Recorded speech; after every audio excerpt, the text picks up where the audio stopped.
His meddlesome and caring nature was just right for me. That's what I thought when I married my second husband. Yes, I had been married before, but I lost him too soon. Although I had decided to carefully save the insurance money from my late husband, my current husband decided on his own to use that money to buy a new house as a wedding gift for our eldest son. He told me that if I disagreed, we'd get divorced right away. It was my money after all, so of course I couldn't agree. Yet, I had no choice but to listen to him. The ray of hope in my life came from an unexpected man. My name is Sophia. In my late 20s, I met a man at a company supporting language exchange and married him. My husband was very earnest and trustworthy. I thought he was a wonderful husband I could rely on. He was 2 years older than me, and he had accomplished quite a bit at work. By his early 30s, he had already become a manager, and there were even whispers about him becoming a director. So, I believe he was earning quite well even back then. I supported my hard-working husband, never cutting corners with my household chores. We both wanted kids, and we planned to start trying when his job became a bit less hectic. However, just as his busiest period at work was coming to an end, an unbelievable tragedy struck. I got news that my beloved husband had collapsed suddenly in his office. I had felt for a while that he was getting tired, but he himself always said, "It's busy right now, but things are gonna settle down soon. Just gotta hang in there." He insisted it was just fatigue. But maybe that was just to put me at ease. In reality, he had a health issue. He was immediately taken to the hospital, and I rushed there, but he passed away soon after.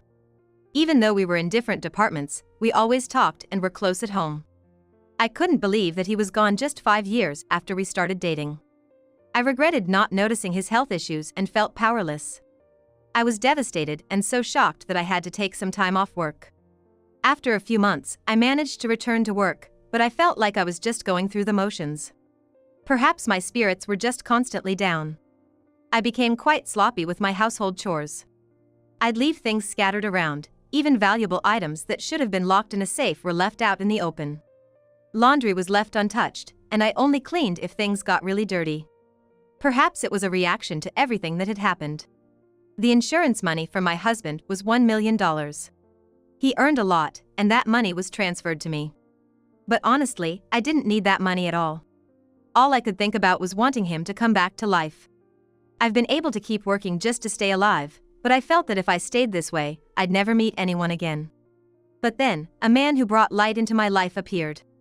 It was someone from another company I occasionally met through work. That man, named Robert, was always genuinely concerned about me. Every time we met, he'd go so far as to ask, "What did you eat today? You have to eat properly, you know. If you're up for it, let's go for a delicious steak sometime. You need to keep your strength up. Let me know when you're free. I'd like to make it happen as soon as possible." I must have looked really down for him to say that, but his caring nature made me happy. Gradually, I found myself drawn to him and confessed my feelings. However, he had been married before and had a child. Both of us were of an age where if we started dating, marriage would be on the horizon. He wanted to clarify this with me given his circumstances. He always talked about his eldest son, Michael, saying, "He's the pride and joy I've worked hard to raise." Though he wasn't my child, I believed I could love him because he was Robert's son. The son named Michael already has a fiancée and has moved out of the house. I suggested, "Maybe we could meet once?" and arranged to meet Michael. At first, when our eyes met, Michael seemed hesitant, but it was probably just nerves. Soon after, we engaged in various conversations, and we hit it off pretty quickly. Michael and his wife apparently share the same dream, talking ambitiously about wanting to work globally someday. Hearing such stories, I was deeply moved, and thanks to that, I started dating Robert. Gradually, I realized my spirits were lifting. After dating for about 3 months, we decided to get married. By the time we moved in together, maybe some of my laziness had worn off. However, compared to when I was with my ex-husband, things were still a bit messy. But Robert didn't seem to mind too much. I'd often leave valuables on the table as usual, but he never really said anything about it. I felt like I was having a comfortable time, but that feeling didn't last long. On the contrary, due to my lingering carelessness, I ended up facing some serious troubles. Even after getting married, Robert's overly meddlesome nature continued. However, at some point, this trait began to feel burdensome to me. Robert wouldn't usually comment on the minor messiness in household chores, but he would sometimes come home saying, "Hey, Sophia. I bought some cakes today. Make sure to eat a lot. You need to have some sweets once in a while." He would buy things I hadn't even asked for, and at times, he would force me to eat them. On bad days, he would bring home cheap-looking purses and say, "I thought this would suit you, Sophia. Start using it from tomorrow." To be frank, I don't think it suits me at all. The style is questionable, and it's not even the shape I prefer. It's nothing but a nuisance, really. However, he certainly made me feel like he was doing me a big favor. I'd always gratefully accepted his gestures, and now I felt trapped, unable to refuse his help. However, as this pattern continued, I started to feel more and more stressed. And then, for the first time, probably ever, I confronted him. It was when he brought home some sort of gourmet delicacy, claiming it was for my sake, even though I wasn't really fond of it. He was quite pushy about it, saying, "Sophia, you should try this and develop a taste for alcohol. Life's more fun when you enjoy a drink. You've got to appreciate flavors like this to truly savor alcohol." I finally snapped back. "You know, you don't have to go out of your way for me. I didn't even ask for this." But Robert replied, rather angrily, "What? What gives you the right to say that? Do you even realize how much I've done for you? You should be grateful." Hearing that, I was left with mixed emotions. I had just tried to communicate my feelings, and he responded by calling me arrogant. I considered discussing it further, but just a few days prior, there had been happy news. Michael, Robert's son, had gotten married to his girlfriend. Right after that celebratory mood, I didn't want to pick a fight, so I reluctantly held my tongue. However, from that day on, Robert stopped buying me things. In some ways, it was a relief, and I began to hope that maybe he had reflected on his actions. I tried to remain optimistic, thinking we could reconcile soon. But then, on a day when we both had off from work, he dropped a bombshell. It was on a day when both of us had off from work, Robert suddenly said to me, "I've decided to gift Michael a new house as a wedding present. I'm sorry for any confusion. How can I assist you further?" After all I could think was, "A new house? Do you have that kind of money?" But then he responded with a laugh. "Sophia, don't play dumb. You have $1 million, right? I know because I saw that check you left out. You might have thought you were hiding it from me, but I'm on to you." I was shocked by his audacity. Indeed, due to my carelessness, I had left my check on the table before. He must have seen it, I guess. But that's money that no one but me should use. "Wait, isn't that my money? What are you talking about?" Of course, I naturally pushed back, but what he said next was just unbelievable. "Your money? What are you on about? Do you have any idea how much I've done for you over the years? I married you out of the kindness of my heart, didn't I? You owe me at least this much. Besides, it's for Michael, who is practically your son too. Since you have that money, I'm just gonna use it. And just so you know, I've already made arrangements to buy the house. I'm the primary name on the deal, and the only thing left to do is to update the bank account details." As if he'd planned it all along. Being told something like that so forcefully left me at a loss for what to do. But, in truth, the insurance money from my ex-husband is my money, so I should just outright tell Robert that and make sure he doesn't use it. However, I guess I was still emotionally vulnerable at the time.